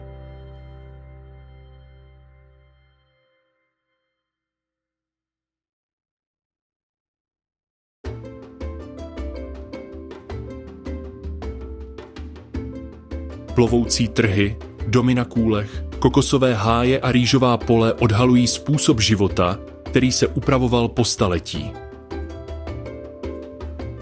Pro cestovatele je to praktické i krásné místo. Místo, kde mohou vidět, jak se Vietnam živí, cítit vlhkost, cítit půdu a slyšet řeku, určující tep jižního venkova. Je to živoucí síť obživy, kultury a pohybu, která neustále proudí a formuje život v deltě. Kanto je největší město v deltě Mekongu a vstupní branou k jejím nejznámějším plovoucím trhům. Město ležící podél řeky Basak vyvažuje moderní městský život s vodními cestami, které po staletí formovaly obchod a kulturu. Jeho čtvrti hučí motorkami, pouličními prodejci a říční dopravou. Ale za úsvitu se pozornost přesouvá k vodě, kde ožívá plovoucí trh Sai-Rang. Vrcholná aktivita začíná kolem 5. hodiny raní a končí v 9 hodin raní, takže načasování je zásadní. Prodejci přivazují své produkty k tyčím, mangům, dračímu ovoci, longanu a svazkům byly. Takže kupující na sousedních lodích mohou zboží spatřit z dálky. Lodě přepravují vše od čerstvých ryb až po domácí potřeby. Motorové lodě se proplétají mezi menšími dřevěnými loděmi a vytvářejí plynulý vzorec obchodu, který z břehu vypadá chaoticky, ale na vodě se řídí předvídatelným rytmem. Kupující smlouvají o cenách z jedné lodi na druhou, křičí přes kanál nebo gestikulují rukama. Pro cestovatele je to vizuální i sluchový zážitek. Barvy tropického ovoce kontrastují s tmavými dřevěnými trupy lodí. Zatímco zvuk motorů, šplouchání vody a volání prodejců tvoří živý soundtrack života v deltě. Plovoucí trhy jsou také místem, kde se návštěvníci setkávají s deltskou kuchyní v její nejautentičtější podobě. Grilované ryby, často ulovené noc předtím, se smaží na grilech na dřevěné uhlí na palubách větších tržních lodí. Tropické ovoce, mango, rambutan, ananas přijíždí předkrájené a připravené k ochutnání. Malé lodě nabízejí rolky z rýžového papíru, lepkavou rýži zabalenou v banánových listech nebo sladké kokosové dezerty. Jídlo zde je neformální. Mnoho návštěvníků sedí na nízkých lavičkách nebo se opírá o zábradlí lodí. Ochutnává pokrmy a zároveň sleduje logistiku trhu. Potraviny jsou s řekou úzce spjaty. Ryby se na trh přepravují živé z rybníků. Zelenina z okolních farem a bylinky ze zahrad u kanálu. Čerstvost je nezaměnitelná a každé sousto nese spojení s ekologií delty. Za trhem se delta rozkládá do sítě říčních vesnic a malých ostrovů. Domy na kůlech lemují úzké kanály a sousedy spojují bambusové chodníky. Rodiny pěstují zeleninu a ovoce, chovají slepice a kachny. A v mělkých vodách udržují malé pasti na ryby. Ubytování v soukromí na ostrovech, jako jsou Tan Phong a Phong Dien, umožňuje cestovatelům zažít každodenní život. Probouzet se za zvuku kohoutího volání, procházet se po bahnitých stezkách a připojit se k místním obyvatelům při přípravě rýže nebo rybaření. Cestování lodí zůstává hlavním dopravním prostředkem. I krátké výlety zahrnují plavbu po úzkých kanálech. Někdy pod nízko visícími kokosovými listy nebo přes malé dřevěné mosty. Je to praktický rytmus, řízený přílivem a odlivem, počasím a sklizní. Způsob života v deltě je stále více ovlivňován environmentálními tlaky. Sezónní hladiny vody dramaticky kolísají, někdy zaplavují nízko položené vesnice nebo zanechávají kanály příliš mělké pro dopravu. Klimatická změna tyto účinky zesílila a změnila srážkové vzorce a slanost, což má zase dopad na produkci rýže, akvakulturu a dostupnost sladké vody. Místní obyvatelé se neustále přizpůsobují, staví domy, budují hráze a upravují harmonogramy výsadby. Ale křehká rovnováha mezi lidmi a vodou zůstává pod tlakem. Prohlídka Kent Hall a jeho plovoucích trhů zapojuje všechny smysly. Vzduch je vlhký a nese vůni mokrého dřeva, ryb a tropického ovoce. Řeka odráží ranní světlo a lodě se kloužou po jemných vlnkách. Zvuky, štěbetání trhu, motory, ptáci vyplňují prostor mezi domy a kanály. Vizuální kontrasty jsou pozoruhodné. Barevné ovoce a zelenina na pozadí tmavých lodí. Zelené sady podél bahnitých břehů a děti hrající si poblíž okraje řeky. Phu Quoc leží u jihozápadního pobřeží Vietnamu. Je to dlouhý úzký ostrov táhnoucí se směrem ke Kambodži a Thajskému zálivu. Jeho kombinace bílých písečných pláží, čisté vody, džungle a tradičních vesnic z něj činí mikrokosmos pobřežní, a tropické identity země. Ostrov je turistickou destinací i pracující komunitou, kde rybolov, zemědělství a řemeslná výroba utvářejí každodenní život vedle letovisek a kaváren. Pláže Phu Quoc jsou jeho nejbezprostřednější atrakcí. Long Beach s měkkým pískem a klidnou vodou je ideální pro ranní procházky, plavání nebo pozorování ranních rybářů vydávajících se na moře. Jiné úseky, jako je Ong Lang a Gan Dao, jsou klidnější a nabízejí prostor pro samotu nebo místní aktivity. Korálové útesy na pobřeží poskytují prostředí pro tropické ryby, mořské ježky a barevné sasanky. Šnorchlovací výlety často začínají z malých mol, což cestovatelům poskytuje přímý přístup k těmto ekosystémům. I když útesy nejsou nedotčené, jsou stále dostatečně živé, aby nabídly realistické mořské zážitky. Rybolov je viditelný po celém ostrově. Tradiční dřevěné lodě vyplouvají z přístavu před úsvitem a vracejí se s olihněmi, kanicemi a makrelami. Některé rodiny nadále používají košové lodě pro práci u pobřeží.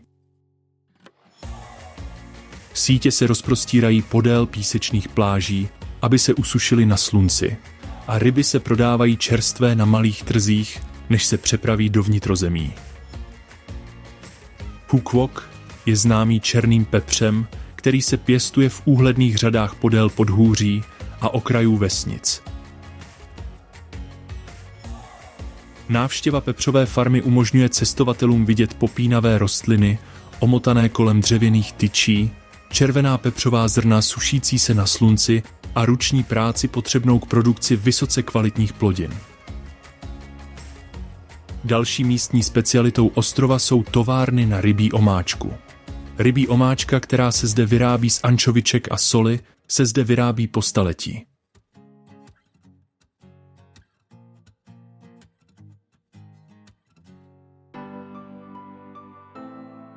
Prohlídky s průvodcem často ukazují dřevěné sudy kvasící na otevřených dvorech.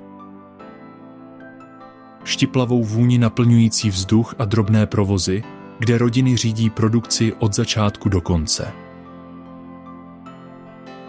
Více než polovina ostrova Phu Quoc je pokryta národním parkem Phu Quoc, chráněnou oblastí tropického deštného pralesa, vápencových kopců a potoků. Stezky různé obtížnosti vedou hustou vegetací a odhalují ptáky, gekony, opice a občas i ohrožené pangoliny. Džungle nese vůni mokré půdy, rozkládajícího se listí a občasné květinové tóny orchidejí a lesních plodů. Turistika zde nabízí jak cvičení, tak i možnost pochopit ekologický význam ostrova a poskytuje perspektivu nad rámec jeho pobřežního kouzla. Večer na Phu Quoc je definován světlem a komunitou. Západy slunce podél Long Beach nebo Gan Dao vytvářejí dlouhé stíny a odraz oranžové a růžové barvy v mělké vodě. Noční trhy, zejména ve městě Duong Dong, po setmění ožívají. Stánky prodávají grilované mořské plody, tropické ovoce, sušené kalamáry a místní občerstvení. Návštěvníci se procházejí úzkými uličkami, ochutnávají jídlo a poslouchají prodejce, jak vyvolávají ceny. A místní se smíchem dělí o společné jídlo.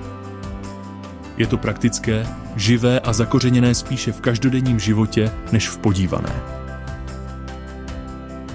Po ostrově se nejsnadněji pohybujete na motorce nebo taxíku. Silnice jsou obecně v dobrém stavu, i když venkovské cesty mohou být úzké nebo písčité.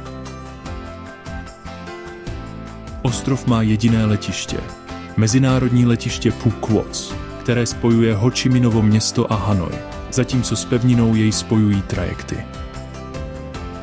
Plánování výletů na pláže, farmy a do národního parku v jednom dni je možné s včasným začátkem a místním vedením.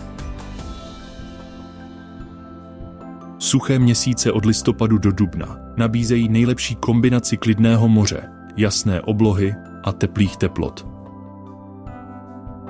Phu Quoc je mnohovrstevnatá destinace. Bílé písečné pláže se setkávají s fungujícími přístavy. Luxusní rezorty koexistují s pepřovými farmami a sudy s rybí omáčkou a stezky v džungli nabízejí kontrast s korálovými útesy. Asi 70 kilometrů severozápadně od Ho Chi Minhova města se pod zemí táhnou tunely Cu Chi jako skrytá síť historie. Tyto tunely nebyly jedinou chodbou, ale rozsáhlým, propojeným systémem vybudovaným vietnamskými silami v polovině 20. století.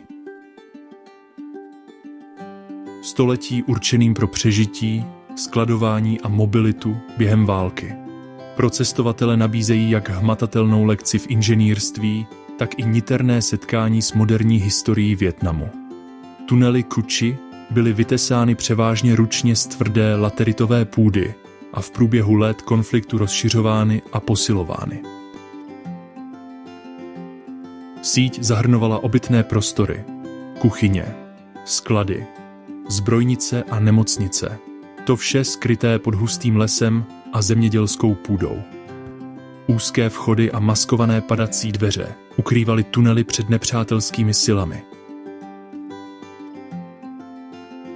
Důmyslný design zahrnoval systémy ventilace, které umožňovaly vojákům dýchat ve stísněných prostorách, aniž by byli odhaleni, a skryté studny na vodu. Zatímco velká část původní sítě byla v průběhu času zničena nebo se zhroutila, některé části zůstávají dodnes přístupné návštěvníkům a jsou pečlivě zrestaurovány, aby demonstrovaly jejich rozsah a funkčnost. Pochopení tunelů vyžaduje historický kontext. Během války ve Vietnamu byly hojně využívány zejména Vietcongem. Jako součást strategie přežití,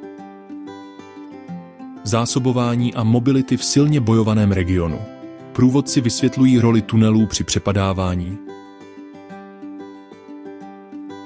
komunikaci a úkrytu před leteckým bombardováním a zdůrazňují, že se jednalo o válečné nezbytnosti, nikoli o turistické kuriozity.